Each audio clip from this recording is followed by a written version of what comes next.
आजका यस कार्यक्रमका अध्यक्ष मेरा गुरुवर प्रोफेसर सञ्जय विष्ट सर अनि यहाँ उपस्थित हुनुभएका सम्पूर्ण महानुभावहरूप्रति एकमुष्ट रूपमा अभिवादन जनाउँदै कार्यक्रम अघिबाटै ढिलो रूपमा सुरु भएको छ भन्नुभएको छ साथीभाइहरूले। अनि हामी आउँदा आउँदै थुप्रै जामहरू क्रस गरेर आउनु पर्यो, त्यस कारणले गर्दाखेरि त्यो टाढाबाट सिलगढीबाट आउँदाखेरि जुन एउटा असुविधा थियो त्यसको निम्ति साथीभाइहरूप्रति म माफी पनि चाहन्छु। र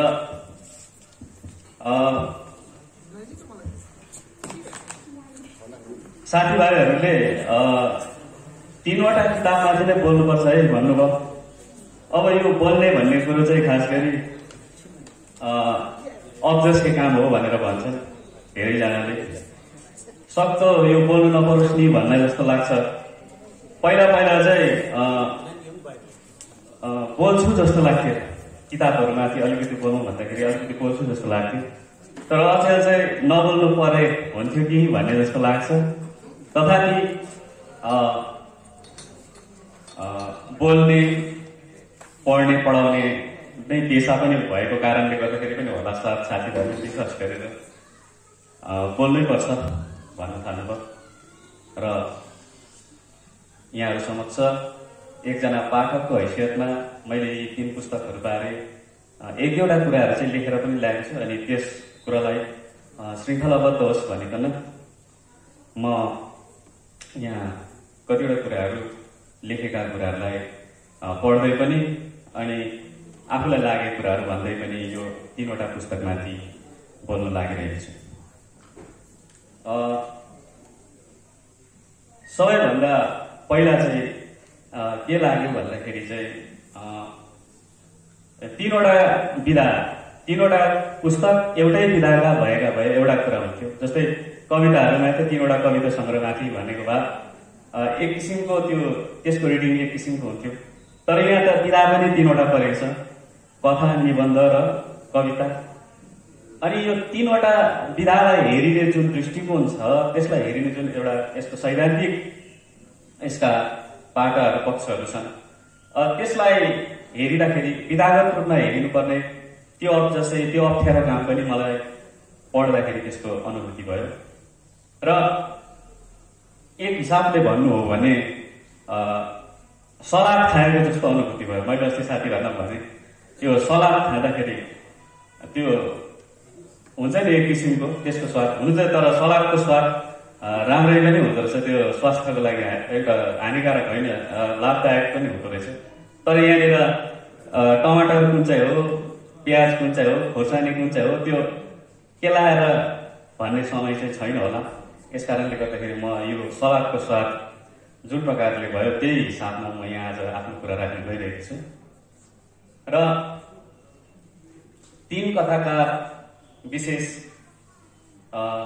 3 स्रष्टा विशेष कथाकार योगेश पन्त, कवि पुष्कर सिंह, निबन्धकार दिपेन तामाङलाई म एकमुष्ट रूपमा सबैभन्दा पहिला बधाई भन्न चाहन्छु। विशेष गरेर समावेशी साहित्यिक लेखनको पक्षमा म उहाँहरूलाई विशेष बधाई साथै धन्यवाद पनि भन्न चाहन्छु। किनभनेदेखि सन् 2014मा हामीले सुरु गरेको समावेशी साहित्यिक लेखन एउटा अभियानको रूपमा हामीले चलाउँदै आएका छौँ। र आज पर्यन्त हामीले यस लेखन अन्तर्गत, यस लेखन मार्फत हामीले धेरै सर्जक साथीभाइहरूका किताबमाथि विमोचन गर्ने, बोल्ने अनि हाम्रा अवधारणाहरूबारे स्पष्ट पार्ने कुराहरू गर्दै आएका छौँ। विभिन्न विमर्श कार्यक्रमहरू गर्दै आएका छौँ र यो स्पेस आज हामीले यहाँ पाएका छौँ। त्यसको निम्ति पनि म उहाँहरूलाई धन्यवाद भन्न चाहन्छु। र सोझै अब यो 3वटा किताबबारे कुरा गर्दाखेरि के हुन्छ त भन्दाखेरि खासमा किताबमाथि बोल्नु भनेको के हो भन्ने कुराले अचेल मलाई खाइरहन्छ क्या। किताबमाथि बोल्नु भनेको चाहिँ के हो खासमा चाहिँ? किताबमाथि लेखकले लेखेको कुरालाई पाठकहरूसम्म नपुगिकन हतार हतार भन्नु हो कि अथवा किताबमाथि बोल्नु भनेको लेखकले के गल्ती गरेको छ त्यसलाई कोट्याएर पाठकहरू समक्ष अगाडि राखिदिनु हो कि अथवा किताबमाथि बोल्नु भनेको लेखकलाई बढाइ चढाइ गरिकन उसलाई माथि माथि उचारिराख्नुको हो कि के हो किताबमाथि बोल्नु भनेको खासमा चाहिँ? अथवा धेरैका धेरै किसिमका धारणाहरू रहेछन् यसबारे। जस्तो कि कुनै पनि किताब पढिँदा यसका आवरण चित्र, फन्ट साइज, किताबको नाम इत्यादि बारे चर्चा गर्दै पछि हुँदो रहेछ एउटा किताबमाथि बोल्नु भनेको। र किताबमा यी जम्मैको केही न केही तात्पर्य हुन्छ नै। र अब यसरी हामीले बाह्य रूपमा अनुमानित गरेर यसै बोल्न नमिल्दो रहेछ किताबमाथि बोल्नु भनेको कुरा। र एउटा उदाहरण भन्न चाहन्छु म यहाँ। के हो भन्दाखेरि जस्तो कि हामीले एउटा कुनै किताब पढिरहेका छौँ, त्यो किताब पढ्दा हामी त्यसको भूमिका पढ्छौँ, पूर्वकथन अथवा प्रिफेस भनिन्छ। त्यसपछि त्यसका रिभ्यू कुराहरू पनि पढ्छौँ। र यसो गरिनुको पछिल्लोतिरको कारण के हो त भन्दाखेरि चाहिँ पाठकहरूलाई त्यस किताबभित्र प्रवेश गर्नको निम्ति बनाइएको एउटा सानो किसिमको एउटा दैलो जस्तो मात्र रहेछ। खास गरी त्यो भूमिका भन्नु, रिभ्यू भन्नु अथवा किताबमाथि अलिकति बोल्नु भनेको चाहिँ त्यो दैलो यसो दैलो खोलेको जस्तो हुँदो रहेछ र त्यसै भनेको रहेछ भन्नेहरूले। र अब यो किताबमाथि भूमिकाकारले आफ्नो कुरा राखेका हुन्छन्, रिभ्यूहरूले आफ्नो कुरा राखेका हुन्छन्। तर किताबमाथि के छन् भन्ने कुराको अर्थ्याइ पनि अहिले आएर त्यो अन्तिम अर्थ र त्यही अर्थ चाहिँ फाइनल हो, त्यही चाहिँ अन्तिम हो भनेर मानिँदैन भन्ने अवधारणाहरू समाजमा विकसित भएर आएको छ। भनौँ एकजना भूमिकाकारले भनेको अथवा एकजना बुक रिभ्युअरले भनेको अथवा एकजना किताबमाथि बोल्ने मान्छेले, जस्तो म बोलिरहेको छु, मैले भनेको कुरा नै चाहिँ यो किताबभित्र हुन्छ भन्ने पनि हुँदैन रहेछ। अहिलेको रिडर रेस्पोन्स थ्योरीले चाहिँ त्यसलाई मान्दैन। तब मैले बोलेको कुराहरू जम्मै मान्नै पर्छ भन्ने पनि छैन र मैले बोलेको सबै कुराहरू सही हुन्छ भन्ने पनि हुँदैन रहेछ। तथापि अब बोल्नै पर्छ, यो बोल्नुपर्छ भन्ने एउटा एक किसिमको पूर्वाग्रह जस्तो पनि यहाँनिर देखिँदो रहेछ। तथापि बोलिन्छ किताबमाथि, लेखिन्छ रिभ्यूअरहरू, लेखिन्छ भूमिकाहरू है। र यस स्थितिमा म तीनवटा किताबमाथि बोल्नको लागि तम्सिरहेको छु। र मैले यो किताबबारे बोल्नुभन्दा अगाडि एउटा किताब पढेको थिएँ है, क्रिटिकल एन्ड कल्चरल थ्योरी भन्ने डानी कार्लायरको। त्यहाँनिर एउटा कुरा चर्चा गरेको रहेछ। त्यो प्रसङ्ग यहाँनिर जोड्न मलाई ठिक लागेर म आफ्नो कुरा भनिरहेको छु। त्यहाँ विशेष गरेर भाषा र यथार्थमाथि राम्रो कुरा चर्चा गरेको रहेछ। भाषा र यथार्थ के भनेको रहेछ भन्दाखेरि कुनै पनि कृति अथवा टेक्स्टको मूल्याङ्कन गर्नु भनेको त्यसको अर्थ लगाउनु हो र अथवा भाषा र यथार्थले पनि अर्थ कहिले बताउँछ र त्यसो त शब्द र वस्तुले पनि अर्थ बताउँदैन, भाषा र विचार बीचको सम्बन्धले पनि अर्थ बताउँदैन भनेर भनेको रहेछ। र यसका अनेक अरू तार्किक उत्तरहरू पनि आउलान्। र खासमा किताब पढेर त्यसको अर्थ के हो र अर्थ कहाँ हुन्छ भन्ने कुरो वास्तवमा निरन्तर चलिरहने एउटा डिबेट जस्तो हो भनेर भनेको रहेछ। र यस कारणले गर्दाखेरि भाषाले पनि अर्थ भन्दैन भन्नेहरू भनेर भाषा विज्ञानीहरू, भाषाका दार्शनिकहरूले खुल्ला अर्थ डिबेट पनि अघि राखिदिएका छन्। साधारणत हामीले शब्द र वस्तुको अवधारणाबारे एकजना राइटर इमानुएल कान्टले पनि भनेको रहेछ। के भनेको रहेछ भन्दाखेरि चाहिँ शब्दबाट वस्तु जसरी अवस्थित छ अथवा त्यसबारे हामी कहिले सत्य बुझ्न सक्दैनौँ। यसका वरिपरि र बाह्य रूपाकृति बारे मात्रै हामीले अनुमान गरेर बुझेका हुन्छौँ र संसारमा भएका वस्तुबारे हामी अनुभूति गर्न सक्छौँ, तर सत्य रूपमा त्यसको अन्तरङ सार तत्त्व जान्न सक्दैनौँ भाषाको माध्यमबाट पनि भनेर भनेको रहेछ। र अब किताबमाथि बोल्नु भनेको त अब भाषामै बोल्नु पर्यो, भाषाबाटै व्याख्या गर्नु पर्यो। र जब हामी कुनै टेक्स्ट पढ्छौँ अथवा किताब पढ्छौँ त्यति बेला बोल्ने मान्छेले गरिएको जुन एस्थेटिक जजमेन्ट भन्ने हुन्छ, कलामा जुन चाहिँ एस्थेटिक जजमेन्ट भन्ने कुरा आउँछ, त्यति बेला के हुँदो रहेछ भन्दाखेरि चाहिँ साहित्यिक पाठबारे त्यतिखेर पनि अनुभूति गरिएको कुरा शब्दबाटै हामीले भनिरहेका हुन्छौँ। र संरचनावादीहरूले चाहिँ पहिला शब्दमा विश्वास राख्ने शब्द केन्द्रवादीहरूले चाहिँ के भनेका छन् भन्दाखेरि कुनै पनि टेक्स्ट अथवा पाठ चाहिँ वाक्य मिलेर गठन भएको हुन्छन् अथवा वाक्यले भनेका हुन्छन् र यस्ता वाक्यहरू मिलेर एउटा डिस्कोर्स तयार हुन्छन् अथवा संकथन बनिन्छन् र एउटा साहित्यिक पाठ त्यसले निर्माण हुन्छ।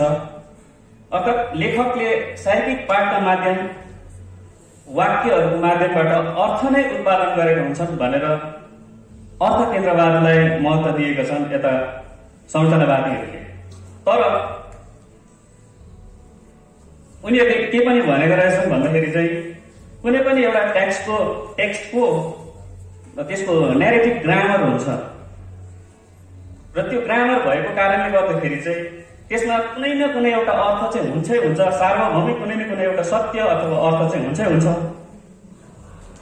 भनेर भनेको रहेछ। तर आजको राइटिङले, आजको लेखनले त्यो कुरोलाई मान्दैन। जब उत्तर संरचनावादीहरू आए, उत्तर संरचनावादीहरूले चाहिँ के भनेका रहेछन् भन्दाखेरि चाहिँ कुनै पनि टेक्स्टको अर्थ चाहिँ, कुनै पनि पाठको अर्थ चाहिँ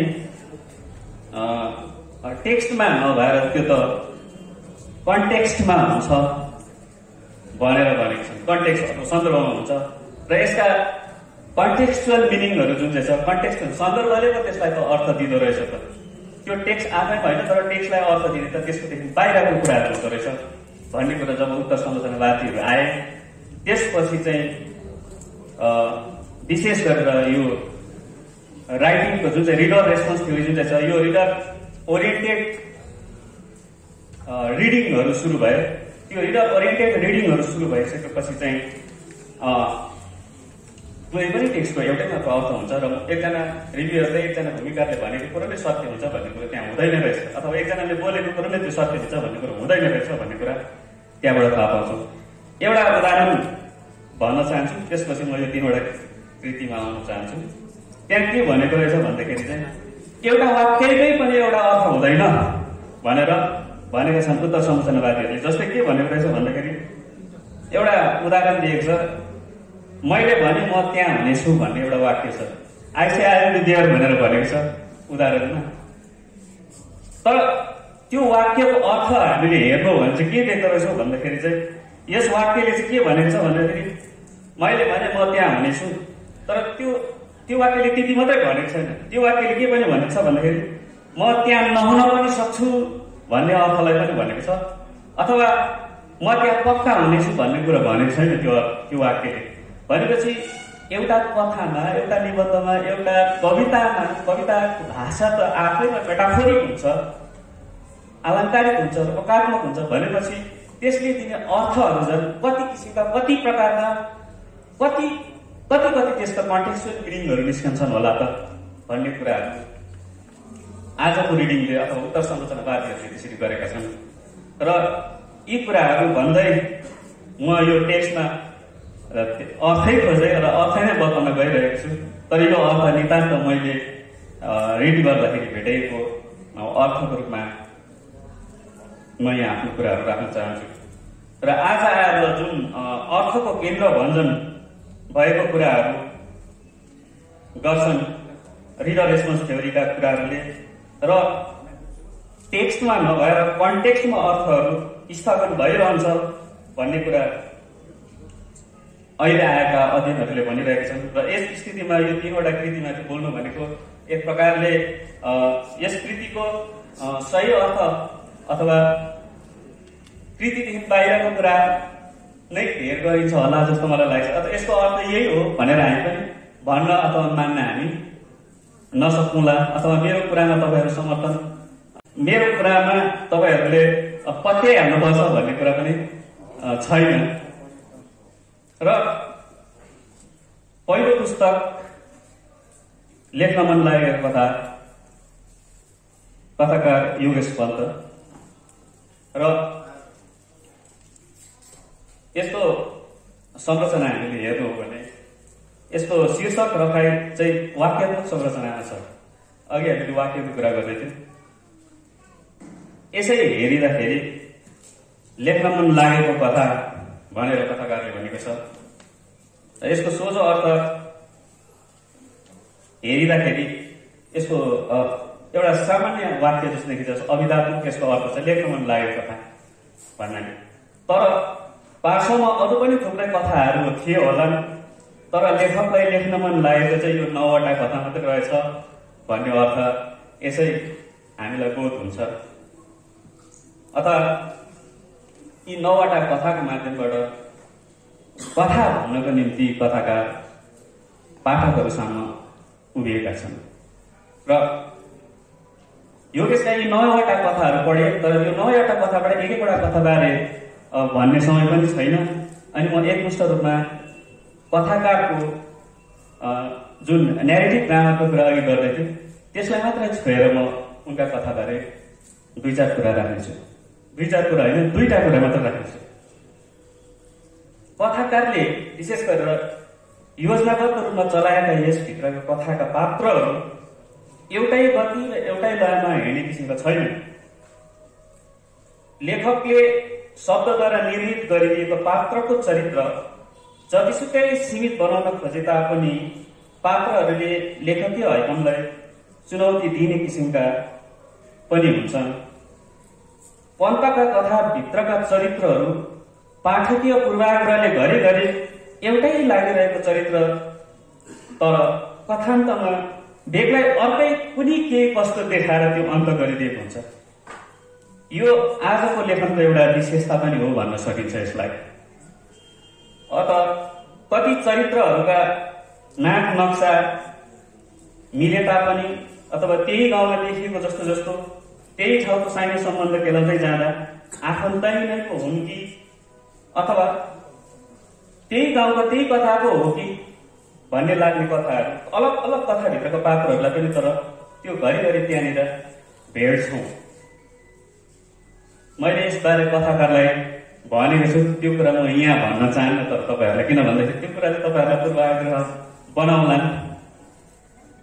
अनि अर्को कुरो चाहिँ के रहेछ भन्दाखेरि चरित्रहरू जहिलेसुकै सत् पात्र मात्रै हुँदैनन्, उता कहिले काहीँ फल पात्र पनि भइदिन्छ। अर्थात् एउटा व्यक्ति पनि आफ्नो जीवनकालभरि सत् पात्र मात्रै बाँच्छन् भन्ने हुँदैन रहेछ। अथवा उसलाई समय परिस्थितिले बेग्ला बेग्लै बनाउँदै लगेको हुन्छ। अथवा मानिस जस्तै आख्यानका चरित्रहरू पनि अपरिभाषित अथवा अनफाइनलाइज हुन्छ भन्ने कुरा आइडी सरले पनि गर्नुभएको छ। योगेशका कथाका पात्रहरू पनि मलाई त्यस्तो लाग्यो। किन भन्दाखेरि लेखकले राइटरले चाहिँ एउटा क्यारेक्टरलाई चाहिँ एउटै कथाभित्र लेखेर टुङ्ग्याउँछु भन्ने हुँदैन रहेछ। किन भन्दाखेरि उसले उसको त्यो पात्र चाहिँ एउटा कथाबाहेक अर्को कथामा पनि सरेको हुन्छ। तर लेखकलाई पनि थाहा नहुन सक्छ त्यो कुरा चाहिँ। किन भन्दाखेरि एउटा चरित्रलाई एउटा राइटरले एउटै कथामा मात्रै टुङ्ग्याउँछ भन्ने हुँदैन रहेछ। त्यो अनकन्सियस माइन्डमा हुन्छ कि कस्तो हुन्छ, लेखकले त्यो पात्र अर्को कथामा पनि लेखेको हुँदो रहेछ, तर लेखकलाई थाहा नहुन पनि सक्छ। त्यस्ता पात्रहरू पनि यस कथा सङ्ग्रहभित्र भेट्यो। र चरित्र चाहिँ अपरिभाषित हुन्छ भन्ने कुरा त हामीले आइबी सरको आजभन्दा 6को जनक, भूदेव, एमकेका चरित्रहरू हामीले हेऱ्यौँ भने थाहा पाइहाल्छौँ नि तिनीहरूको चरित्र एकछिनमा त्यो परिवर्तन भएको त्यहाँ देखाएको छ। घरिघरि क्षणमै त्यो परिवर्तित छ। सबै पात्रहरूको चरित्र हेर्नु सुरुमा जस्तो त्यो अन्तिम पुग्दाखेरि त्यो पात्रको चरित्रमा के परिवर्तनहरू हामी देख्छौँ। त्यो राइटिङ चाहिँ अहिलेको राइटिङमा पनि छ, त्यस किसिमको चरित्रहरू लेख्ने भन्ने कुरा विशेष मैले योगेशका कथाहरूमा ती कुराहरू भेटाएँ। अर्को पन्तका कथाहरूमा परिवेश यो सेटिङ्स भनिन्छ कथाहरू लेख्दाखेरि उपन्यासहरू लेख्दाखेरि त्यो सेटिङ्स परिवेश भन्छ सोसियल सेटिङ्स पनि भनिन्छ त्यो पनि राम्रो गरेको लाग्यो विशेष गरेर पहिला हामीले हेर्नु भने त्यस्ता कथाको परिवेश सेटिङ्सको कुरा हेर्नु भने चाहिँ हामीले ललित बाङ्देलको उपन्यास इन्द्र सुन्दासको कथामा उपन्यासमा पछिल्ला कालमा समीरण प्रियदर्शीका कथाहरूमा गुप्त प्रधानका कथाहरूमा विद्या सुब्बाको कथामा प्रदीप गुरुङको कथामा यहाँ सञ्जय विष्ट सरको कथामा उदय थुलुङको कथामा देखिएको जुन चाहिँ त्यो सेटिङ्स थियो कथाको त्यो सोसियल सेटिङ्सका कुराहरू त्यो चाहिँ योगेशको कथाहरूमा पनि सुन्दर ढङ्गले प्रस्तुत गरिएको छ अथवा कथा भन्नुको निम्ति पात्र चरित्र कथानक मात्रै चाहिन्छ भन्ने होइन रहेछ कथा भन्नुको निम्ति त्यसको सेटिङ्स त्यसको परिवेश हुन्छ त्यो परिवेशले पनि कथा भन्छ भन्ने कुरा चाहिँ योगेशको कथा पढ्दाखेरि पनि हामीलाई थाहा हुन्छ र योगेशको कथाबारे मैले यति भने यहाँदेखि उता भनिनँ अरू कुराहरू पनि थिए भन्न मन लागेको कुराहरू तर म कुनै ठाउँमा भनौँला र दोस्रो कृति दृष्टिभेद साथीभाइहरूले सिलगढीबाट आएको समय त दिन्छ होला तर पनि म अलिकति कम्ती नै बोलिरहेको छु अर्का सर्जक दिपेन तामाङ निबन्ध लिएर आएको छ फेरि अब यो निबन्ध फेरि गद्यमै लेखे तापनि कथा भन्दा निकै बेग्लै विधा हो र तर म एउटा कुरा चाहिँ यहाँ के भन्न चाहन्छु भन्दाखेरि यो निबन्ध लेखन चाहिँ विशेष गरेर भारतपट्टिबाट यताबाट भारतीय नेपाली साहित्यमा चाहिँ एकदमै न्यून अथवा छैन भन्दाखेरि पनि हुन्छ किन भन्दाखेरि हामी यताबाट लेखिएका निबन्धहरूको कुरा गर्दाखेरि अझै पनि हामी अक्षरा रसिक पारसमणि प्रधान रामकृष्ण शर्मा राजनारायण प्रधानहरूकै नाम लिनुपर्ने अवस्था छ अहिले पनि निबन्धकारहरूको नाम भन्नुहोस् भन्यो भने हामी फटाफट भारतबाट लेख्नेहरूको कुरा गर्नु पर्यो भने हामीले उहाँहरूकै नाम भन्नुपर्ने स्थिति छ अथवा यस लेखनमा चाहिँ किन लाग्नु परेन त्यो एउटा सोधकै विषय हुनसक्छ होइन अथवा यो विधाप्रतिको रुचि हाम्रो किन जागेन भन्ने कुरा र यो लेख्ने जुन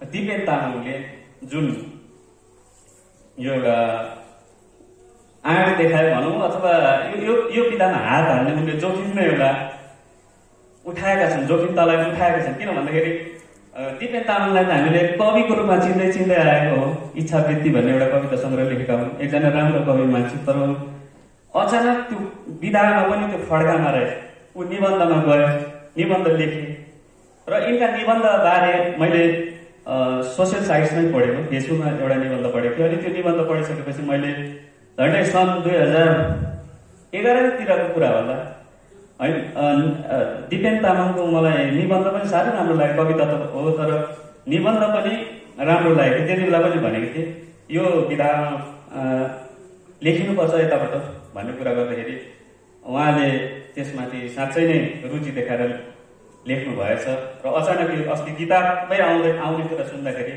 मलाई खुसी लागेको हो र यस पुस्तकबारे म आफ्नो कुरा राख्दैछु निबन्धकार रामलाल अधिकारी सरले नै किताबमा पढेको हो अथवा पढाउँदाखेरि भन्नुभएको त्यो चाहिँ मलाई थाहा छैन तर मेरो टाउकोमा छ उहाँले भन्नुभएको थियो दार्जिलिङ गभर्मेन्ट कलेज हामी पढ्दा निबन्धै पढाउँदाखेरि भन्नुभएको हो अथवा कुनै वक्तव्यमा भन्नुभएको अथवा उहाँको निबन्ध सङ्ग्रहमा पढेको त्यो चाहिँ मलाई थाहा छैन तर यसै भनेको थियो पनि हो कि होइन म यहाँहरू समक्ष भन्दैछु उहाँले भन्नुभएको छ कवि बिग्रे निबन्धकार हुन्छ भनेर भन्नुभएको छ नि एउटा सर थाहा छ होला सर किताबमै हुन्छ त्यो उहाँले भन्नुभएको रहेछ कवि बिग्रे निबन्धकार हुन्छ भने बिग्रे तर मलाई चाहिँ यहाँ कवि बिग्रेर होइन सप्रिएको जस्तो लाग्यो निबन्धकार चाहिँ सप्रिएको लाग्यो मलाई यो निबन्धहरू पढेर चाहिँ र हुन त त्यो उहाँले कुन सन्दर्भमा कुन अवधारणा कुन चाहिँ धारणा राखेर उहाँले भन्नुभएको थियो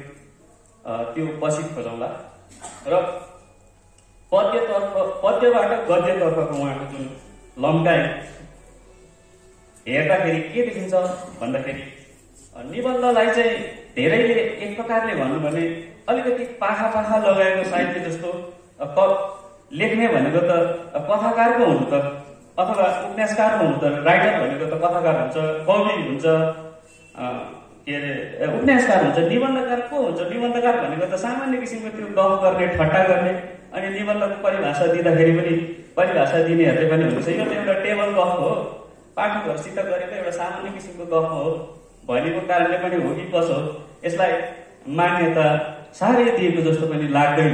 तर हामीले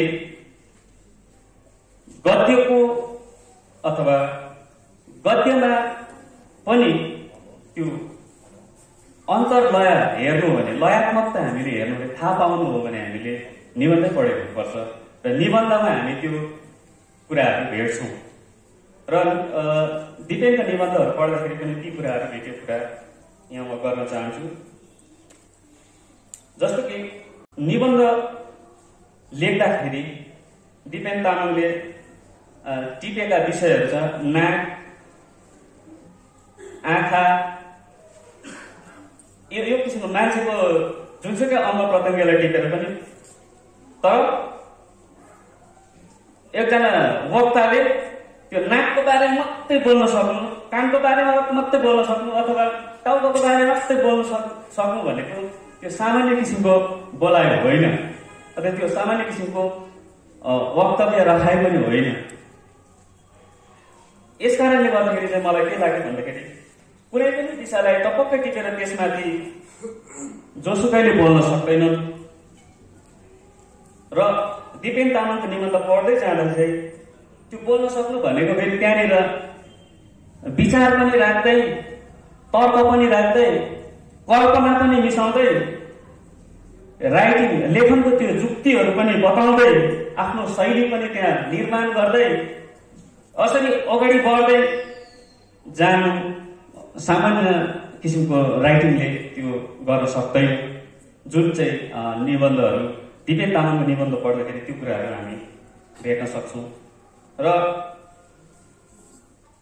यसरी पढेका उनका निबन्धहरूमा चाहिँ कोही कोही बेला त्यो एकजना वक्ताले बोलेको जस्तो किसिमको भाषा, अनि कता चाहिँ एउटा जिज्ञासु बालकले कुनै विषयमाथि जिज्ञासा राखेको जस्तो किसिमको प्रश्नहरू गराए। त्यसपछि तपाईँ चाहिँ त्यो बेफिक्री किसिमले एउटा अल्लारे युवा चाहिँ तपाईँ डुल्न गइरहेछ, अनि त्यो डुल्दाखेरि उसले जहाँ जे कुराहरू देख्छ भन्दै गफ गरेको जस्तो प्रकारले गयो। त्यो किसिमको स्थितिहरू पनि उनका निबन्धहरू पढ्दाखेरि भेटिन्छ। र यसरी कुरा गर्दाखेरि तर एउटा कुरा चाहिँ के हो भन्दाखेरि वक्तव्य पनि तर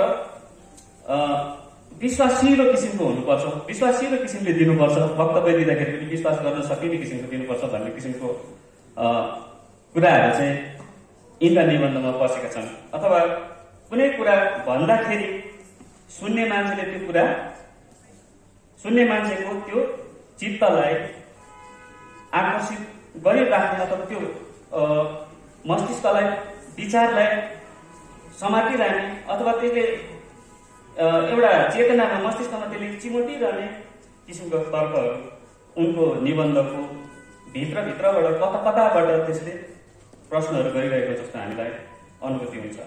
र यसरी हेर्दाखेरि आत्मनिवेदन जस्तो पनि तर आत्म आलोचना पनि गरिएको निबन्धहरू यहाँनिर भेट्छौँ। र आज आएर हामीले यताबाट निबन्धमा देखाउन सकिने युवा राइटर लेखकहरूले लेख्न नसकेको पो हो कि भन्ने जस्तो स्थितिमा दिपेन तामाङले जुन एउटा किताबै लेखेर हामीलाई दिनुभयो, यसको निम्ति म उहाँलाई विशेष बधाई भन्न चाहन्छु।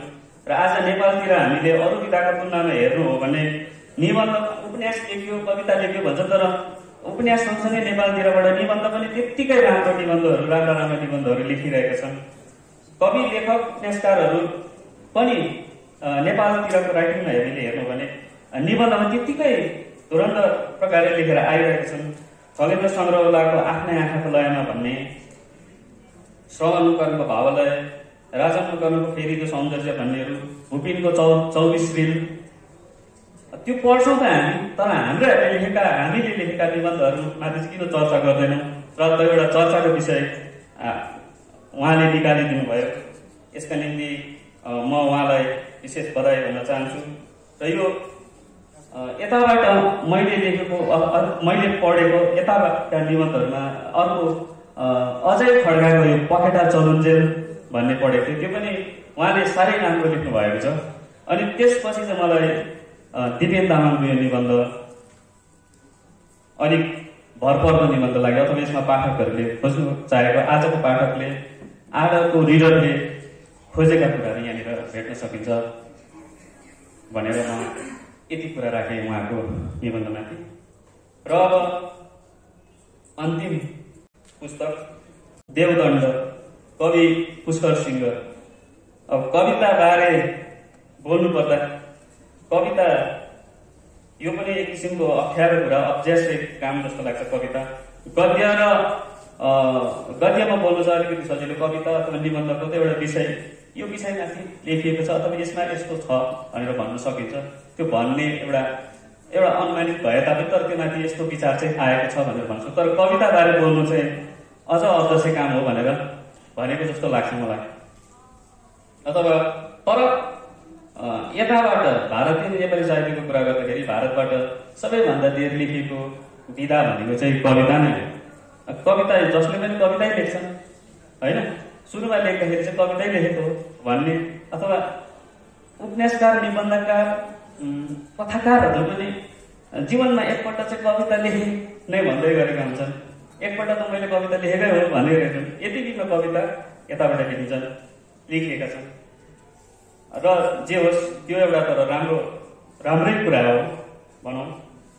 र अचेल त झन् यो सोसल मिडियामा एउटा यति सजिलो एउटा प्लेटफर्म भएको छ जहाँनिर चाहिँ हामीलाई भन्न र सुन्नको लागि पर्याप्त कविताहरू त्यहाँनिर छन्। बिहान उठेकोदेखिको कविता, बेलुका सुतुन्जेलसम्म हामी कविता पढ्ने त्यो एउटा मौका भनौँ अथवा के हो त्यो त्यस्तो पाएका छौँ।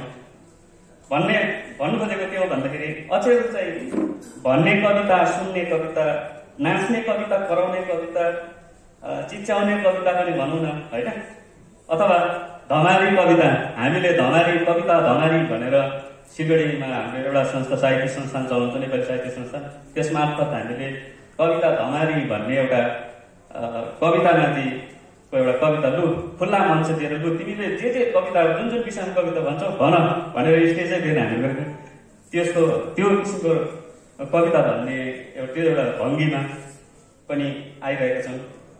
र अथवा आज आएर चाहिँ लेख्ने कविता, हेर्ने कविता, पढ्ने कविता र प्रस्तुति दिने किसिमको कविता अलग अलग बानी लिएर अगाडि आएको हामी देख्छौँ। र यसरी हेर्दाखेरि अडियो कविता, भिडियो कविता, अडियो भिजुअल कविता भनेर हामीले हेर्दै देख्दै आएका छौँ।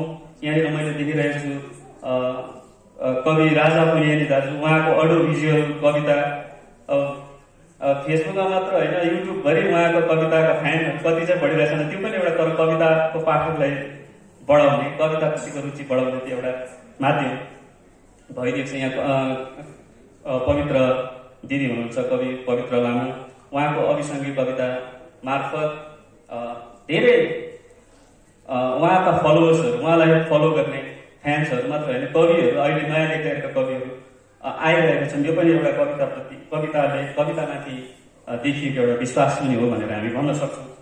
र यी जम्मै भङ्गीहरूले भारतीय नेपाली कवितालाई प्रतिनिधि गरिरहेका छन्। र उता नेपालका साथीहरूले पनि के भन्दो रहेछन् भन्दाखेरि भारतपट्टिबाट लेख्न के अरे कवितालाई चाहिँ यताबाट कहिले पनि जित्न सकिएन भनेर स्वीकार्दा पनि रहेछन् उताकाहरूले, नेपालकाहरूले, साथीहरूले। अब अरू कुरा भन्न नमिल्ला त्यो तुलना कसरी गरेर, तर उताका कवि साथीहरूले चाहिँ कवितामा चाहिँ भारतलाई हामीले अहिलेसम्म भेट्न सकेका छैनौँ। यताका कविहरूको सन्दर्भमा उहाँहरूले त्यसरी भनेका रहेछन् भन्छन्। र अब कवितालाई किन यति साह्रो कविता लेख्यो, किन यसरी धेरै कविता लेख्यो होला भन्दाखेरि चाहिँ एउटा कुरा चाहिँ के रहेछ भन्दाखेरि चाहिँ कवितालाई चाहिँ भाषाको सर्वाधिक शक्तियुक्त विधा भनेर मानिएको छ। मानिँदो रहेछ। भाषाको सबैभन्दा सर्वाधिक शक्तियुक्त विधा भनेर भनिएको रहेछ। र कविताको सामर्थ्य शक्ति भनेकै अनेकार्थी हुनु हो, यो व्यञ्जनाधर्मी हुनु हो। र कविता एक प्रकारले भन्नु भने कविता स्वप्न जस्तै आदिम र उन्मुक्त हुन्छ पनि भनिएको छ।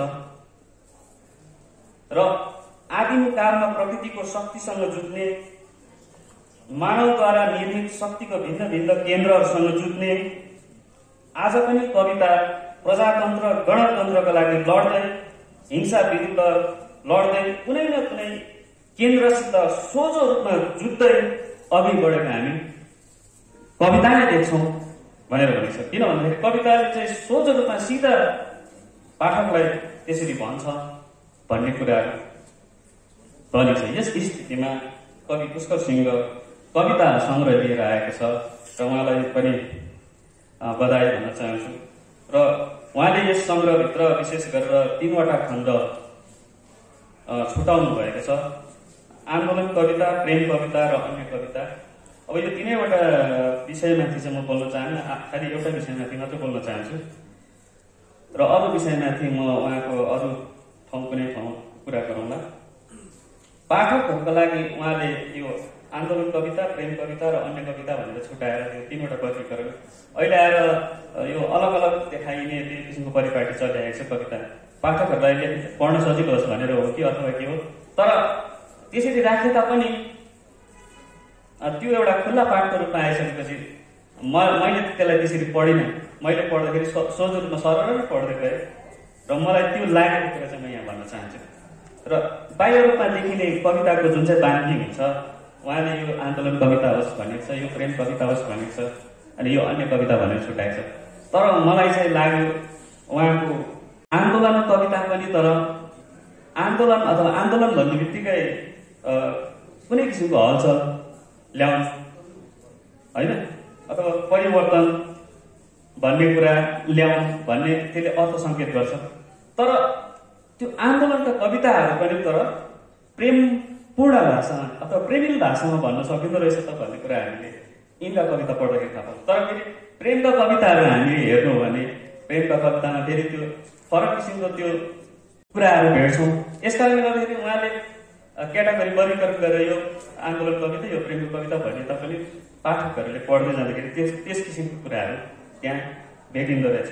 र एउटा कुरा के भनिएको छ भन्दाखेरि कविताको बानी र त्यसमा अन्तर्निहित जुन चाहिँ भाव संलग्नताको कुरा छ, त्यसमा कवि जुनसुकै कित्तामा उभिए पनि अथवा जुनसुकै सङ्गठनबाट उत्प्रेरित भएर आए तापनि ऊ उभिएको शक्ति केन्द्रलाई नै पुनः सृजन गर्ने र त्यसलाई गतिशील बनाउने सामर्थ्य कविमा हुन्छ। यस कारणले उसको सिर्जना चाहिँ समाजको लागि ग्राह्य छ भनेर भनिएको छ। र कवि पुष्कर सिंहको जुन चाहिँ आन्दोलन कविता भनेर वर्गीकरण गरिएका कविताभित्र पाठकलाई सोझै रूपमा लाग्छ कि आन्दोलन कविता अथवा आन्दोलनकालीन कविता कि अथवा कुन आन्दोलनको कविता भन्ने पनि लाग्न सक्छ। अब त्यसमा हामीले सोझै रूपमा गोर्खाल्यान्ड आन्दोलनको 86को आन्दोलनको कविता भनिदिउँ भने त कविताको त्यो सपाट किसिमको अर्थ हुन्छ अथवा कविताकै हत्या गरिदिएको जस्तो हुन्छ होइन। यस कारणले गर्दाखेरि आन्दोलन भन्ने जुन एउटा टर्म छ, शब्द छ, त्यो पनि कविले यहाँनिर बहुअर्थी रूपमा राखिएको छ। अथवा शक्ति सङ्गठनको विरुद्ध, संसारको कुनै पनि शक्ति सङ्गठनको विरुद्ध आन्दोलन हुनसक्छ, यथास्थितिको विरुद्ध आन्दोलन हुनसक्छ, जडताको विरुद्ध आन्दोलन हुनसक्छ, व्यतिथि आदिको विरुद्ध पनि आन्दोलन हुनसक्छ, अथवा इतिहास चेतनासितै उठेका उनका अनेक स्वरहरू यस आन्दोलन कविताभित्र छ। र पुष्कर सिंहको एउटा आन्दोलन विषय लेखेको तर प्रेमपूर्ण भाषामा लेखेको उनको कविता यहाँ अलिकति म पढेर भन्न चाहन्छु। उहाँले एक ठाउँ भन्नुभएको रहेछ, दुनो जस्तो अन्तिम आशको एक थुमो सयपत्री, शुभ हो या अशुभ, बेमौसम यो आँगनमा झरझराउँको फुलिरहेछ भनेर भनेको छ। अस्तित्व भन्ने कविता।